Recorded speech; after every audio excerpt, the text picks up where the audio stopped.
Assalamualaikum warahmatullahi wabarakatuh. Perkenalkan, nama saya Adi Firman Saputra dengan NIM 2201010055. Di sini saya akan mempresentasikan hasil kerja saya tugas menteri pertama, yaitu desain dan implementasi sistem Internet of Things. Yang mana di sini saya mengambil judul Smart Farming untuk observasi pertumbuhan tanaman kangkung dengan dukungan teknologi Sonic Bloom. Tugas ini dibuat untuk memenuhi tugas mata kuliah Sistem Tertanam dan IoT yang diampu oleh Bapak Insinyur Sapta Nugraha STMM. Sebelum masuk ke judul utama kita, di sini kita akan sedikit membahas tentang IoT atau Internet of Things. Internet of Things atau disingkat dengan IoT merupakan teknologi yang menginovasi benda-benda sekitar dengan internet agar aktivitas sehari-hari menjadi lebih mudah dan efisien. Internet of Things adalah teknologi yang memungkinkan benda-benda di sekitar kita terhubung dengan internet. Pentingnya Internet of Things dapat dilihat dengan semakin banyak diterapkan dalam berbagai lini kehidupan saat ini. IoT memberikan kita banyak gagasan untuk turut berperan serta dalam berbagai segi perkembangan, mulai dari hal mikro hingga makro di seluruh dunia. Internet of Things menjadikan sebuah bidang penelitian tersendiri sejak berkembangnya teknologi internet atau IT dan media komunikasi lain. Metodologi yang digunakan dalam pengembangan IoT ini adalah berbagai macam, dari yang real-time system hingga penggunaan alur prototype. Semakin berkembang keperluan manusia tentang teknologi, maka semakin banyak penelitian yang akan hadir. Internet of Things adalah salah satu hasil pemikiran para peneliti yang mengoptimasi beberapa alat seperti media sensor, radio frequency identification atau RFID, wireless sensor network, serta smart object lain yang memungkinkan manusia mudah berinteraksi dengan semua peralatan yang terhubung dengan jaringan internet. IoT ini pada dasarnya dapat terhubung dan berintegrasi berdasarkan protokol yang ada. Maka dari situ di sini kita akan membahas beberapa protokol IoT yang sering digunakan. Yang pertama ini ada MQTT. MQTT ini adalah protokol yang sering digunakan dalam penerapan konsep IoT. Protokol MQTT merupakan protokol yang ringan karena ia mengirim pesan dengan header berukuran kecil yaitu 2 bytes. Protokol MQTT ini bekerja menggunakan konsep publish and subscribe. Perangkat yang melakukan proses publish disebut publisher, sedangkan perangkat yang melakukan proses subscribe disebut subscriber. MQTT berbasis publish or subscribe dengan message broker sebagai jembatan antara publisher dan subscriber. Pesan yang memiliki proses publish and subscribe berupa topik. Subscriber dapat memilih topik mana yang ingin dikirim publisher melalui broker. Selanjutnya ada protokol CoAP atau Constrained Application Protocol, yang mana ini kerap digunakan pada perangkat IoT yang memiliki keterbatasan karena ringan. Hal ini disebabkan oleh overheat yang lebih kecil sehingga tidak membebani komputasi untuk fragmentasi memori serta jaringan. CoAP ini berjalan di atas User Datagram Protocol atau UDP yang notabene lebih cepat dalam transaksi data karena tidak perlu membangun dan memutus koneksi layaknya Transmission Control Protocol atau TCP ketika mengirim data, sehingga protokol ini cocok untuk diaplikasikan di lingkungan IoT yang memiliki keterbatasan. Selanjutnya ini ada protokol HTTP atau Hypertext Transfer Protocol, yang mana pada awalnya ini dikembangkan untuk mempublikasikan dan mengunduh halaman HTML. Saat ini HTTP tidak hanya digunakan sebagai protokol untuk menangani halaman web, tetapi juga dimanfaatkan untuk mentransfer data antara klien dan server. HTTP menentukan protokol dalam melakukan permintaan atau request dan tanggapan atau respon di antara klien dan server. Dengan menggunakan HTTP, terdapat 3 jenis pesan yang dapat dipertukarkan antara klien dan server, yaitu GET, POST, dan PUT. Metode GET digunakan oleh klien untuk meminta data dari server, sementara itu metode POST dan PUT digunakan untuk mengunggah atau mengupload data ke server. Selanjutnya ini, sebelum lagi kita masuk ke judul utama kita, karena di sini kita mengambil topik tentang smart farming atau pertanian pintar. Di sini kita akan sedikit membahas peran smart farming pada pertanian. Smart farming atau pertanian digital adalah solusi pintar di sektor pertanian yang memanfaatkan sistem jaringan berbasis Internet of Things atau IoT untuk melakukan pemantauan dan pengendalian otomatis pada area pertanian. Hasil dari pertanian cerdas perlu didefinisikan dan dievaluasi agar dapat meningkatkan pemahaman petani bahwa dengan pertanian cerdas dapat menghasilkan sesuatu hal yang baru dan positif. Manfaat pertanian cerdas akan memberikan perubahan yang lebih baik terhadap pendapatan sekaligus produktivitas petani, serta memperbaiki struktur kondisi sosial ekonomi khususnya petani pedesaan. Permasalahan bagi petani saat ini untuk pengambilan keputusan yang sesuai dan tepat bagi masyarakat petani dalam pembudidayaan tanaman, maka dibutuhkan data real time mengenai perubahan cuaca saat itu. Maka melalui teknologi pertanian cerdas inilah yang membantu petani dalam mengetahui data real tersebut. Di sini tidak hanya data real mengenai cuaca, tapi juga bisa data real gimana petani dapat memantau tumbuh kembang dari proses perkembangan tanaman tersebut. Efektivitas teknologi pertanian dipengaruhi oleh kesadaran dan kemauan petani dalam menggunakan dan mengadopsi inovasi pertanian. Beberapa teknologi yang termasuk ke dalam teknologi smart farming yang dapat dimanfaatkan bagi produktivitas dan efisien pertanian, salah satunya adalah AgriDrone yang dapat dioperasikan untuk menyemprot pembasmi hama dan penyakit atau pestisida. Baik, selanjutnya ini kita akan membahas sedikit tentang konsep smart farming, observasi pertumbuhan tanaman kangkung dengan dukungan teknologi sonic bloom.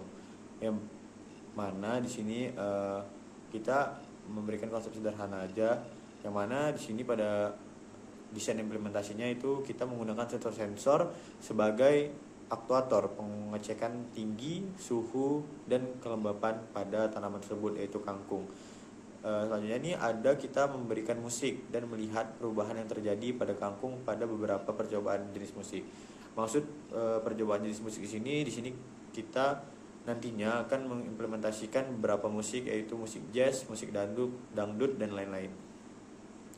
Selanjutnya ada membuat implementasi yang ditangkap oleh IoT.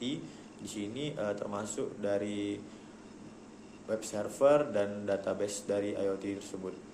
Selanjutnya kita harapannya di sini dengan kita mempunyai ide atau konsep ini, kita dapat membantu petani dalam proses pertumbuhan tanaman maupun pertumbuhan ekonomi yang dilakukan oleh para petani.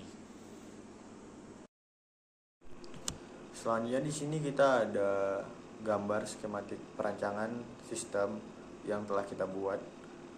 Sama kita akan membahas langkah kerja dan cara kerja dari desain implementasi yang telah kita buat. Pertama ada di persiapan komponen. Di sini kita menyiapkan 3 sensor, yang mana sensor ultrasonik HCSR04 untuk mengukur tinggi dari tanaman kangkung yang akan kita coba nanti. Selanjutnya ada DS18B20 yang mana di sini berfungsi untuk kita mengecek suhu pada tanamannya apakah stabil atau enggak. Selanjutnya ada sensor DHT11 untuk kita mengecek suhu ruangan pada proses percobaan nantinya. Selanjutnya ini ada kita menggunakan microcontroller ESP8266 untuk menghubungkan sensor ke jaringan Wi-Fi. Selanjutnya kita ada menyiapkan speaker untuk memutar musik yang mempengaruhi pertumbuhan tanaman nantinya. Kita juga di sini menyiapkan server web Apache, database SQL dan framework Codel Igniter untuk website Casaform. Selanjutnya ini kita ada instalasi dan pengaturan sistem, yang mana kita memasang sensor sesuai pada fungsinya. Selanjutnya kita hubungkan semua sensor ke microcontrollernya, yaitu ESP8266, dan atur agar ESP8266 dapat membaca data dari sensor. Selanjutnya program pada ESP8266 untuk mengirim data sensor ke server menggunakan koneksi Wi-Fi. Selanjutnya ini ada pengembangan website Casafarm. Kita buat website menggunakan Codel Igniter yang dapat menerima data dari ESP8266 melalui HTTP dan menyimpannya ke MySQL. Selanjutnya ada tampilan data sensor, yaitu ada tampilan dari tinggi tanaman, suhu air, dan suhu ruangan di website secara real time. Selanjutnya ada pengujian sistem. Di sini udah masuk ke fase percobaan, yang mana kita sudah mulai memainkan musik melalui speaker dan kita bakal amati pengaruhnya terhadap tanaman kangkung yang telah kita coba. Selanjutnya ini kita mengecek apakah data dari sensor dikirim ke server dan tampil di website dengan benar. Selanjutnya di step pengoperasian dan optimasi maintenance ini kita bakal memastikan apakah sistem kita ini berjalan secara lancar dan data dapat terus diperbarui secara real time. Maksud dari real time ini data akan tertampil pada website IoT-nya secara real, secara jelas. Selanjutnya kita akan melakukan perbaikan dan penyesuaian jika diperlukan, terutama pada parameter musik untuk melihat pengaruhnya pada pertumbuhan tanaman. Selanjutnya nih kita masuk ke skema rangkaian, di mana di sini kita akan sedikit menjelaskan bagaimana input dan output pada komponen dan rangkaian yang telah kita rangkai. Pertama, VCC 4 sensor ultrasonic kita paralel dan dihubungkan dengan microcontroller V-in pada ESP8266. Pin ground sensor ultrasonic kita paralel lagi dengan ground microcontroller. Selanjutnya ada 4 pin trigger pada 4 sensor ultrasonic yang berfungsi sebagai pemicu pancaran gelombang kita paralelkan dengan pin D6. Pin Eco 1 terhubung ke pin D1, Eco 2 ke pin D3, Eco 3 ke pin D5, dan Eco 4 ke pin D7. Sedangkan untuk sensor DHT di sini kita gunakan untuk mengukur suhu ruangan pada greenhouse kita nantinya, pada instalasi pada hidroponik kita nantinya. Yang mana jenis sensor yang digunakan di sini adalah DHT 11 3 kaki, yang mana VCC sensor DHT 11 kita paralelkan dan dihubungkan dengan pin microcontroller. Pin data yang berfungsi sebagai keluaran sensor kita hubungkan ke pin D4. Pin ground yang memiliki fungsi sebagai satu daya ground yang terhubung dengan pin ground microcontroller. Sensor ini kita lengkapi dengan resistor di dalam badan sensor yang berwarna biru untuk menstabilkan data yang diterima oleh sensor. Sedangkan untuk sensor DS18B20 merupakan sensor yang digunakan untuk mengukur suhu air yang bersifat kedap air atau waterproof. Yang dimana di sini VCC-nya berfungsi sebagai sumber tegangan dengan nilai 5 volt dan dihubungkan ke microcontroller V-in dan diparalelkan dengan resistor 2700 ohm. Ground terhubung ke ground microcontroller. Pin data sensor dihubungkan ke microcontroller D4 secara paralel ya, dengan resistor 2K7 ohm. Resistor ini berfungsi sebagai penarik dari jalur data dan membantu menstabilkan data yang diterima oleh sensor. Selanjutnya di sini kita masuk ke tantangan dan solusi dalam keamanan dan privasi data IoT. Yang mana keamanan dan privasi dalam perangkat IoT ini menghadapi beberapa tantangan. Yang pertama itu seperti autentikasi yang lemah, enkripsi data yang kurang, dan perangkat lunak yang jarang diperbarui. Ini membuat perangkat rentan terhadap peretasan dan serangan.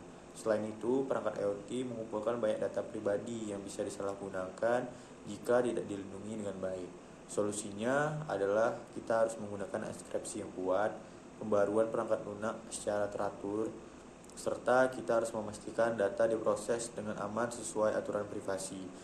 Dengan langkah-langkah ini, semoga kita bisa melindungi perangkat IoT kita dari ancaman keamanan.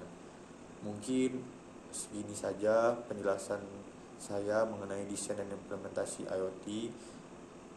Terlebih terkurang saya mohon maaf. Saya akhiri. Assalamualaikum warahmatullahi wabarakatuh.